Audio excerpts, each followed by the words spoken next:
ज्ञान काम में आने वाला नहीं है, ज्ञान काम में आने वाला नहीं है। ज्ञानियों की कमी है क्या संसार में? नहीं है, नहीं है, किंचित भी कमी नहीं है ज्ञानियों की। जब काम पर ज्ञान कब आता है? माँ, आप ज्ञानी हो कि नहीं? बोलो ना, ज्ञानी हो कि नहीं? महाराज जी, हमारे जैसा तो ज्ञानी संसार में नहीं है, पर हमारा ज्ञान दूसरे के लिए है, हमारे लिए ज्ञान है ही नहीं है। नहीं है ज्ञान, सम्यक ज्ञान तुम्हारा। चारों विद्वान पढ़ के आए थे, अब विद्वत्ता तो दिखानी जरूरी थी। लौट रहे थे, आते आते एक जंगल में शाम हो गई। जंगल में शाम हो गई, रात में रुक गए। अब इन्होंने सोच लिया कि देखना, ज्ञानी थे ना, विद्वान थे, तो कुछ अकल तो लगानी चाहिए। चारों के चारों हम सो जाएंगे तो कोई प्राणी आ जाएगा, खा जाएगा, तो इतना ज्ञान प्राप्त करके आए, 4 साल मेहनत की है, कुछ तो बताना चाहिए जाके दुनिया को, हम इतना पढ़ के आए हैं। चारों ने सोच लिया कि ठीक है, एक काम करते हैं, नींद तो सबको लेनी है, पर हम 2-2, 4-4 घंटे की शिफ्ट करते हैं कि 2 घंटे तू, 2 घंटे, 2 घंटे करते करते अपना काम हो जाएगा, फिर सुबह होगी, चलने लग जाएंगे। तय कर लिया। उन चारों में से एक व्यक्ति क्या करने लगा? जागने लग गया। कोई प्राणी आ जाए तो उससे बचाव हो जाए चारों का। पर ज्ञान तो ज्ञान ही होता है ना आशीष, ज्ञान तो झलकता ही है। तुरंत समझ में आ गया कि अरे, अब 2 घंटे यहाँ अकेला बैठ के करो क्या? वे तो 3 सो गए हैं। जंगल है, अच्छी लकड़ियाँ दिख रही है। उसने जो विद्या प्राप्त की थी, उस वनस्पति को और लकड़ियों को, अच्छी क्वालिटी की लकड़ी परखने की उसने परीक्षा की थी। ज्ञान किया था, अच्छी बिल्डिंग बनाना, फर्नीचर आदि बनाने की लकड़ी इकट्ठे करने का ज्ञान, पूरी लकड़ियों का ज्ञान था। उसने क्या किया, आसपास में जितने वृक्ष थे, लकड़ी आदि थी, उसने अच्छी अच्छी लकड़ियाँ इकट्ठी की। सुबह लेके चलेंगे, सुबह अभी बैठे 2 घंटे एक जगह बैठने से अच्छा है, आसपास में जो लकड़ियाँ है, उसने लकड़ियाँ इकट्ठी करके, बड़ी बड़ी लकड़ियाँ इकट्ठी करके ले ली, सुबह ले चल। उसका समय समाप्त हो गया, वो बेचारा सो गया। दूसरे मित्र को उठाया, भाई मेरा समय समाप्त हो गया, तेरा समय है। वह दूसरा मित्र बैठ गया, दूसरा पंडित, दूसरा विद्वान उठ के बैठ गया। जैसे उठा उसने देखा, अरे क्या बात है, जिसको जो काम पसंद होता है उसको काम सामने मिल जाए तो, माँ भोजन बनाना पसंद है और किसी ने कह दिया तो चलो और अच्छा। उसने देखा इतनी सुंदर लकड़ी रखी है, इतनी सुंदर लकड़ी रखी है। उसने क्या किया, उसने सोचा चलो बैठे बैठे क्या करेंगे 2-3 घंटे, उसमें कुछ कलाकारी कर लेते। सब सामग्री साथ में थी, पंडित बन के वहाँ से सीख के आए थे, पूरी सामग्री थी। उसने एक सुंदर सा उसको आकार दे दिया, एक बहुत सुंदर सा आकार उसने 2-3 घंटे में दे दिया। उतने में क्या हुआ, तीसरे का नंबर आया। देखना, ज्ञानी की पहचान चल रही है, ज्ञान कैसा है हमारे पास। हमारे पास ज्ञान नहीं है ऐसा नहीं है, हमारे पास भी ज्ञान है। वह दूसरे ने क्या किया, दूसरा सोया, तीसरा उठा।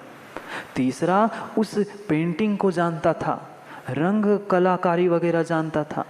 जो आकार उस दूसरे मित्र ने बनाया था, उसने उस पेड़ पौधों के पत्ते, डाली, शाखा सब लेकर उसने उससे क्या किया, रंग बनाया, और उस जो आकार दिया था उसको रंग दिया। इतना सुंदर वह आकार दिखने लगा, बिल्कुल जैसे असली ही वह वस्तु सामने रखी हो। तीसरे का भी उतने में समय हो गया, 10-10 हो गए, समय हो गया हरीश भाई। तीसरे का भी समय हो गया, चौथा उठा, चौथे का समय था और सुबह होने ही वाली थी। वह चौथे ने भी अपने उस विद्या का प्रयोग किया। क्यों, 3 कर चुके थे और मैं नहीं करूँगा तो कैसे होगा, मुझे भी तो कुछ दिखाना चाहिए ना। 3 ने काम कर दिया, अब मैं भी कुछ करके दिखाऊंगा, मैं कुछ करके दिखाऊंगा, मैं कुछ करके दिखाऊंगा। इस चक्कर में भूल गया मैं कर क्या रहा हूँ। आप लोग नहीं करते ना, दिखावे दिखावे के चक्कर में हम ऐसा कुछ कर जाते हैं कि क्या कर रहे हैं वही भूल जाते। उसको मंत्र शास्त्र आता था, मंत्र विद्या उसने पढ़ी थी। जो सामने आकार रखा था, उसने 1 घंटा खूब मंत्र साधना की और उस मंत्रों से उस सामने वाले उस वस्तु में उसने प्राण डाल दिए। हाँ, मंत्रों से भी प्राण डाले जा सकते, विद्या है, आगम में भी विद्या है। अब 4 विद्वान थे, विद्वान बन गए थे। वह उसने जैसे ही मंत्र फूंक दिया, वह जो आकार था उसमें प्राण आ गए और उस क्या बनाया था, क्या बनाया था? शेर बनाया था। शेर आके शेर ने क्या किया? चारों को खा गया। ज्ञानी थे ना, अपने अपने ज्ञान का मैं तो प्रयोग करके ही दिखाऊंगा। करो प्रयोग। बचने के लिए, रक्षा करने के लिए 2-2 घंटे बैठे थे और दोनों ने घंटे बैठ बैठ के क्या कर दिया? अपने ही प्राण ले लिए। उस शेर, इस चौथे को तो विवेक चाहिए था कि भैया इनने बना लिया, अब ठीक है ये लकड़ी का ही था, पर चौथे 3 कर दे, हम कौन मानने वाले हैं? हम कौन कम है? हम तुमसे और है रवि भैया, हम तुमने 1 करा तो हम 2 करके दिखा। इतना तो विवेक रखता विद्वान नहीं है। उसने मंत्र डाल के उस शेर को जिंदा कर दिया, चारों शेर के पेट में। अब क्या बचा? ज्ञान। क्या बचा? ज्ञान। ऐसा ही ज्ञान है सोगानी जी हमारे पास, ऐसा ही ज्ञान है। इसलिए मात्र ज्ञान से काम नहीं, विवेक रूपी सम्यक दर्शन भी होगा। समझ रहे थे विवेक रूप क्रिया सम्यक दर्शन की? मात्र अक्षरों का ज्ञान करने से काम नहीं होगा, मात्र क्रियाओं को दोहराने से मां चारित्र नहीं होगा। जब तक उस क्रिया के प्रति, ज्ञान के प्रति हमें भीतर श्रद्धा विश्वास नहीं है, तब तक काम नहीं बनेगा। नहीं बन सकता काम, नहीं बन सकता। इसलिए कह रहे हैं सम्म बिना सारणाणम, सम्यक के बिना वह ज्ञान सम्यक ज्ञान ही नहीं है। नहीं है। बदलो ना, कांच को बदलो, अपने अभिप्राय को बदलो, अपनी धारणाओं को बदलो। नहीं कर पा रहे आज तक उस विशुद्ध परिणामों को हम प्राप्त, उन शुद्ध परिणामों को प्राप्त, उन निर्मल परिणामों को प्राप्त। कल समझा था परिमल परिणाम, परिणामों की परिमलता चाहिए, परिणामों की निर्मलता चाहिए, और वही परिणामों की निर्मलता ही मुझे उस अकाट्य श्रद्धांत तक पहुंचाने वाली है। नहीं है श्रद्धा, कितने कितने में हमें शंका हो जाती है। नहीं होती? होगा कि नहीं होगा, कैसे होगा, क्या होगा। अरे बेचारा वह अंजन चोर निरंजन बन गया, जानते हो माँ? अंजन चोर निरंजन बन गया। कौन अंजन चोर? कोई चोर नहीं था, कोई चोर नहीं था, कोई चोर नहीं था। ललित नाम का राजकुमार था, पर पिता के उन व्यसनों से तंग आकर बाहर निकल गया। समय हो गया, नहीं तो पूरी कथा कर देते हैं। क्या करूं, समय को भी देखना है ना। आज शुक्रवार थोड़ी महाराज जी, आज तो रविवार, बाजार का दिन है। वैसे ही 2-4 तो उठ के चले गए महाराज जी टाइम पे। बाजार का दिन है ना, सचिन भाई जाना है बाजार का दिन, जाना तो है। समझो समझो क्या हुआ, संक्षेप में समझना, पूर्ण करता हूँ। वह राजकुमार बाहर गया और बाहर उसने उस अंजन को सिद्ध कर लिया। अंजन को सिद्ध किया, किस लिए गया था? पिता के उन बुरी आदतों को नजरअंदाज करके घर छोड़ के गया था, पर बाहर जाके क्या करने लग गया? वो भी वैसे ही करने लगा। उस सम्यक दर्शन की मुख्यता बता रहे हैं। धरे रह जाएगा तुम्हारा ज्ञान, धरा रह जाएगा तुम्हारा चारित्र, तब अगर सम्यक नहीं है तो कांच कौन सी है?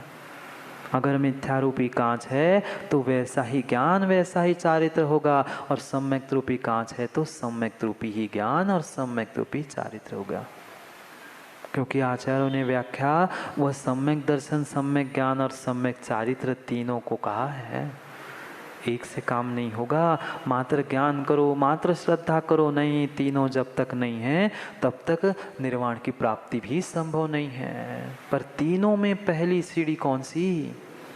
सम्यक दर्शन। वो नहीं है तो आगे की सीढ़ी काम की नहीं है। वही फाउंडेशन है। प्राप्त करो उस नीम को। जितनी गहरी नीम, जितना गहरा फाउंडेशन, उतनी तुम्हारी बिल्डिंग ऊपर होगी। ऊपर जाना है ना, ऊपर वाली मंजिल में नहीं। सिद्ध शिलामर वो 7 राजू ऊपर है, उतनी 7 राजू ऊपर जाने के लिए उतनी गहरी श्रद्धा तुम्हारे भीतर होनी चाहिए, तब ऊपर पहुंचोगे, तब ऊपर पहुंचोगे। समय हो गया, समय हो गया, हुआ कि नहीं? बताओ, समय हो गया, प्राप्त कर लो, प्राप्त कर लो उस सम्यक को। कल ही दिन का नाम लिया था, कल ही नाम लिया था ना। उस सम्यक दर्शन के उस वात्सल्य गुण को जिन्होंने जीवंत रखा था, जिनको वात्सल्य दिवाकर कहते थे, ऐसे उन आचार्य विमल सागर महाराज का आज जन्मदिन है। पता ही नहीं हमें। महाराज जी हमारा बर्थडे हमारे बच्चों का, बच्चों की मम्मी का पता रह गया तो बपिन भैया बहुत है, दुनिया का हमारे करने क्या है। उनका जन्मदिन मनाने से सम्यक दर्शन की प्राप्ति नहीं होगी। कल किसी का वह समय मनाया, आज उनके ही उस ग्रंथ का विमोचन किया, आज उन्हीं के उस वो परंपरा के गुरु वात्सल्य दिवाकर, हाँ उन्हीं के परंपरा के वात्सल्य दिवाकर विमल सागर जी महाराज का आज जन्मदिन। संसार के उनके जन्मदिन मनाने से तो पाप का ही बंद होगा, पर जिन्होंने अपना कल्याण कर लिया उनका हम कम से कम स्मरण ही कर ले, कुछ करे नहीं करे कि उनके जैसे उस काम भी हम कुछ करें। वह तो कल्याण करके चले गए, कितनी श्रद्धा, कुछ नहीं देते थे, मंत्रों की बात क्यों की। वे भी उन भक्तों को कष्ट निवारने के लिए दूसरा कुछ नहीं देते। किया कभी किसी ने दर्शन रमेश दादाजी? कष्टों को भी दूर करना है तो वो भी मात्र नमोकार मंत्र ही कहते थे, बस नमोकार की विधि अलग अलग बताते थे कि किस प्रकार से तुम नमोकार पढ़ो, उस विधि से तुम्हारा काम हो जाएगा। हाँ, मात्र नमोकार, रात में मात्र कुछ 2-4 घंटे विश्राम करके बाकी पूरे टाइम वो माला फेरते रहते थे। ऐसे ही इतनी प्रभावना नहीं होती धर्म की। एक समय चलता था, जो मिल के आए हैं उनसे पूछ लेना रवि भैया। आचार्य श्री ने साक्षात दर्शन की भी पूछ बताते। करेंगे फिर कभी चर्चा, क्योंकि समय हो गया है ना। दुकान भी दिख रहा है, पीछे के लोग खिसक रहे धीरे धीरे, सब खिसक गए, उससे ऐसे मैं ही खिसक जाऊँ जल्दी, अच्छा रहेगा। हाँ नहीं तो मैं अकेला बोलता रहूँ, पीछे के पीछे सब खिसकते जाए। रविवार है, सीजन शुरू हो रहा है, समझते हैं अपने उस अंदर के समय के सीजन को। छोड़ दो माँ सब अपने रीजन को, समझ लो धर्म के रीजन को। पूरी की पूरी शक्ति मेरे ही भीतर थी स्वयंभू बनने की, पर आज तक मुझे भान नहीं था कि मेरा मित्र कौन है, शत्रु कौन। उस सुख की प्राप्ति मुझे करनी थी जिस सुख को स्वयंभू ने प्राप्त कर लिया। पर जितना जितना मैं सुख को देखता रहा, उतना उतना मैं सूखता रहा। जितना जितना मैंने सुख को खोजा, उतना उतना मैं सूखता रहा। क्यों? क्योंकि वह वास्तविक सुख नहीं था। और ऐसा भी कहा जाता है कि जो जितना अच्छा करने का प्रयास करता है, उसको उतने ही अधिक कष्ट भी भोगने पड़ते। बिना मरे हुए स्वर्ग नहीं दिखता, ऐसी कहावत है।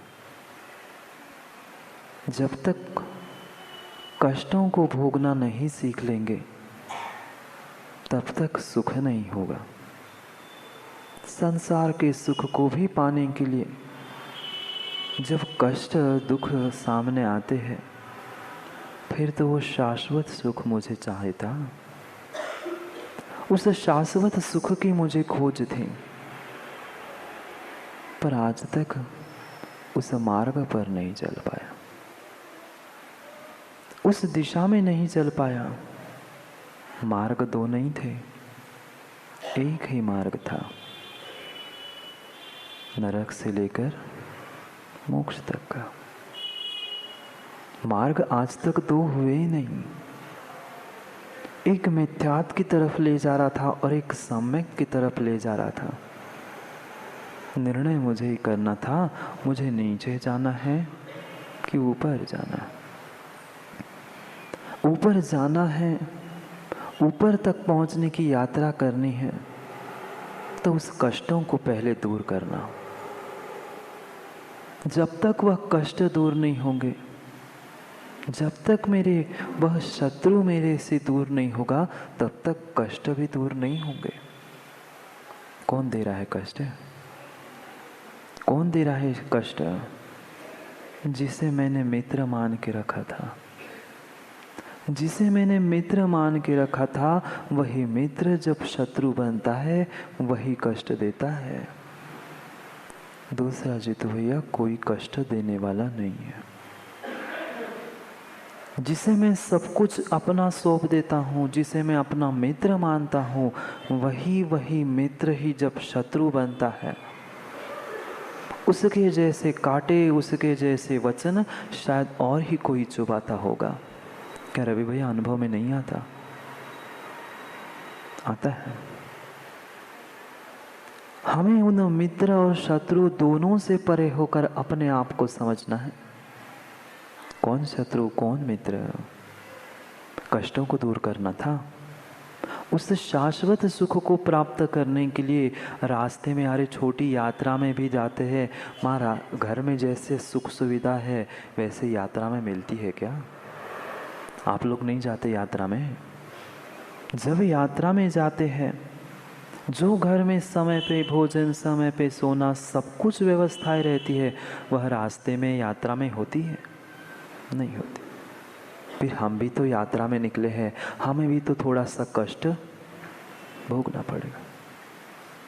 पर जब समझ में आता है यात्रा में भी कि अमुक स्थान पर कष्ट है, तो हम स्थान को छोड़ देते हैं कि नहीं, अब नहीं, फिर लौटते हुए विचार करते अभी सीधे चल। ऐसे ही कई स्थान कष्टों के मेरे उस यात्रा में पड़ने वाले, क्योंकि शुरुआत तो नीचे से ही की ना। उस नरक निगोद से ही मैंने यात्रा प्रारंभ की है, पहुंचना उस सिद्धालय तक है। जो मेरा शत्रु था, जो मेरा कष्टदायक व्यक्ति था, कौन था? कोई बाहर के जीवों की, बाहर के शत्रु मित्रों की तो खूब सारी खोज कर ली। बाहर के न मित्र काम में आए, न शत्रु काम में आए। शत्रु फिर भी आज तक भी सोचा नहीं होगा ऐसा। शत्रु फिर भी एक आध बार तुम्हारे काम में आ जाएगा सचिन भैया, पर मित्र काम में नहीं आता। करना परीक्षा। वह तुम्हारा मित्र तुम्हारी मात्र प्रशंसा ही प्रशंसा करते रहेगा, क्योंकि उसे लोभ है उस मित्रता का। पर शत्रु को तुम्हारी मित्रता से न तुम्हारे से प्रयोजन है, वो सीधी तुम्हारी कमजोरी पर अटैक करेगा। ये तुम्हारी गलती है।